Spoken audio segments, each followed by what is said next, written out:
अस्सलाम वालेकुम। हमारे चैनल में खुश आमदीद। अंबर गलती से अपनी माँ को धक्का देती है तो वो सीढ़ियों से नीचे गिर के मर जाती है। बहुत ज़्यादा रोती है कि मैं अकेली रह गई हूँ, ना बलाज रहा, ना फाइक रहा और ना ही माँ रही।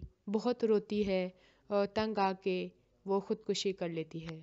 ताया सरकार अपनी हर हद पार कर जाता है। पहले हुरिया की माँ को मरवा देता है और बाद में जिनको हुरिया ने ताया सरकार के हाथों बचाया था उन दोनों को भी मरवा देता है और फिर भी अपना जुल्म ख़त्म नहीं करता।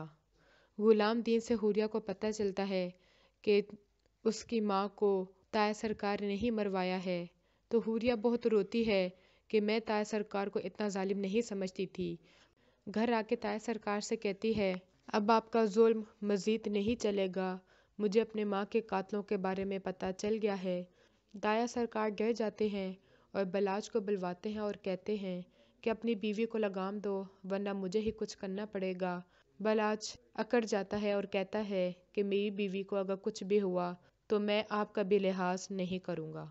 वजाहत भी बहुत रोता है कि मेरे भाई सरकार ऐसा कैसे कर सकते हैं और फिर कहता है कि मैं उनको कभी भी माफ़ नहीं करूँगा। पुलिस आके ताया सरकार को पकड़ के ले जाती है।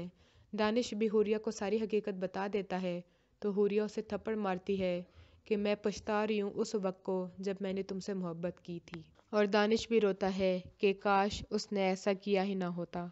हमारी मज़ीद वीडियो को देखने के लिए हमारे चैनल को सब्सक्राइब करें, बेल आइकन को दबाना ना भूलिएगा। अगली वीडियो तक के लिए अल्लाह हाफिज़।